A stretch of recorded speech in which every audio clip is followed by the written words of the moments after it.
Hey, welcome back to the channel, Japanians. Today, we're diving into the latest Superman flick. Yeah, the new James Gunn Superman legacy. And let me just say, well, it's a lot. So, buckle up and grab some popcorn because it'll be over soon before you even finish that popcorn.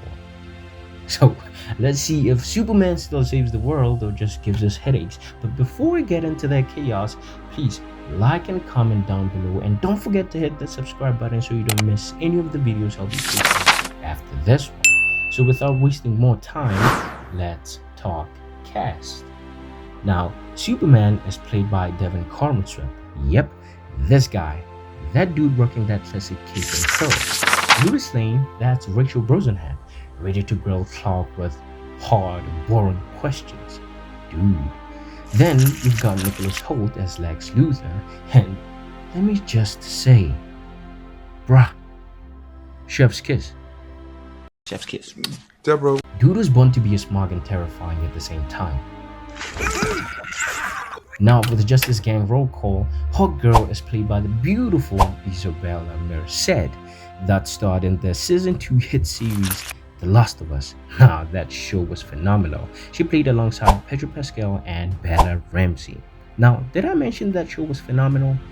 Because, I mean, to see such beauty come into life, it was just extraordinary for me. Because remember, that show was is based on a video game rather.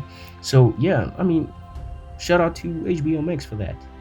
Mr. Terrific is played by Eddie Katagi, and we got Green Lantern, the Garganta version, is played by Nathan Fillion. So if you ask me, it's a pretty solid lineup, right? So yeah, without wasting any more time, let's get into it. Avengers Assemble.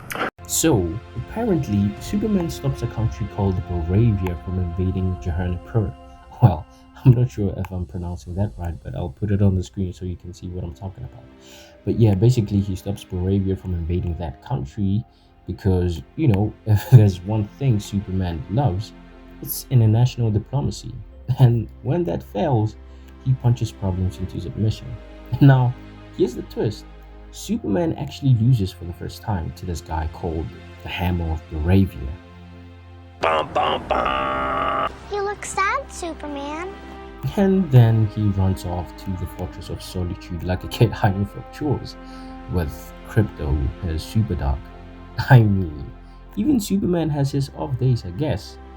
But hold on, Lex Luthor is in the mix. Because, of course, he is. And he's got Angela Spicker, aka the Engineer, and a metahuman clone of Superman called the Ultraman. Oh my god. This guy, man. This guy's insanely strong. Oh, mainly because he's being controlled, but I mean, still. Jesus. So, basically, it's family drama times 1,000 with lasers and flying around, And speaking of Luthor, oh my god, Nicholas Hoult killed it. I mean, the guy is so good at playing that calm, calculating, evil billionaire vibe. Like, you generally don't know what he's planning next. And, I mean, for me, that makes every scene with him fun to watch. I mean, bravo to you, brother.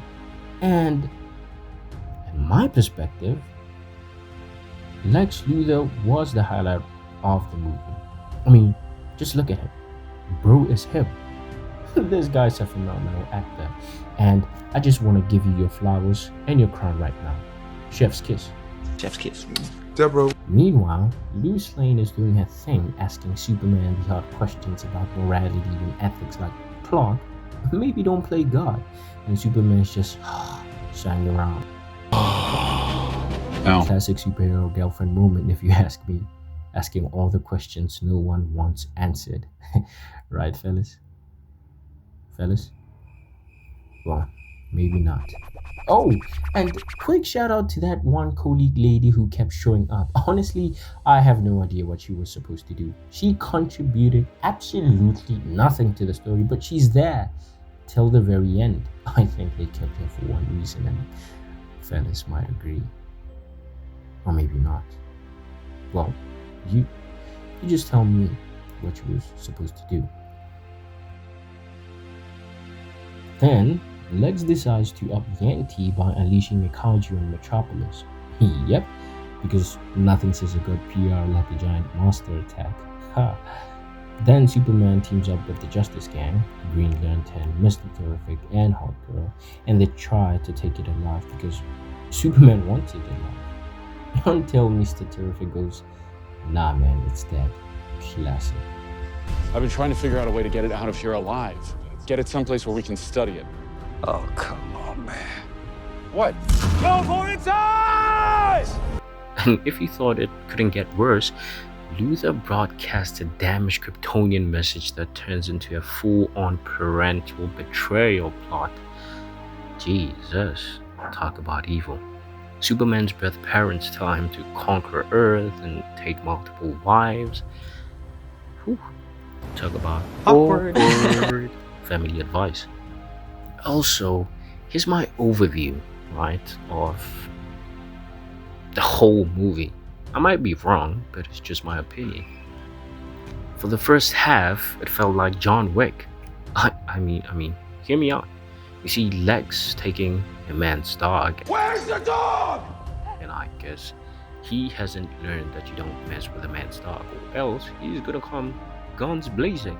Well, yeah, that's gonna be... Except this time it's walls breaking. Not just bullets flying, it's chaos, but kind of satisfying chaos. Then it's time for the Pocket Universe, because apparently one city destroying kaiju wasn't enough. Superman gets trapped, powerless, while Luthor uses baby blackmail. Yes, you heard that right. Superman has to deal with an evil genius threatening an infant. Classic superhero level stress. Bro's face was all bubbly, grossy looking. It was just yuck, bro. Yuck. Why are you still gross looking? Luckily, Lois and the Justice Gang swoop in, rescues happen, moral lesson are given, and Superman is reminded that it's his choices and not some alien bedtime message that make him who he is. Deep. Well, it is deep. Of course, the final battle splits Metropolis in half. Literal half-city chaos. Superman fights his own clone, defeats Ultraman, finally, with Krypto's help. Of course, he can't do it alone. And Luthor gets punked. Yeah, that final scene of Luthor was kind of embarrassing, honestly. Then Lois and Jimmy expose everything. Superman's name is cleared, and we end with Zara Zoel showing up drunk to pick up Krypto, because why not? And she wants his dog, her dog. So yeah. So my thoughts on Superman's legacy is basically every superhero plot crammed into one movie with a dash of family drama, political conflict, kaiju destruction, and clones. If you're here for deep ethical questions, you'll get them. If you're here for chaos and dark heroics, you'll get that too. Honestly, it's like someone hit shuffle on every Superman story ever and said, yep, let's do this. And that's James Gunn. You know, Nicholas Hoult as Luthor is a highlight for me, right? Krypto steals every scene he's in. Lois still rocks as the moral compass, and that one colleague lady, well, you decide if she was essential or not. And after every review, I have to do a trash or treasure review, or whatever I'll call it. I'm still getting to that. But is this movie going to my treasure box? Yeah, that's the question. Drum roll, please. It's going to my treasure. Yeah, yeah, I know that review was so horrible, but even with that horrible review, it is still going to my treasure. It was a good movie. It was a nice movie. But yeah, alright, that is it for my review of Superman Legacy. Did this movie blow your mind, make you laugh, confuse the heck out of you? Drop your thoughts in the comments below. Hit that like if you love chaotic superhero films, and don't forget to subscribe for more reviews, or sarcastic, honest, and maybe a little drunk commentary. Just kidding. Maybe.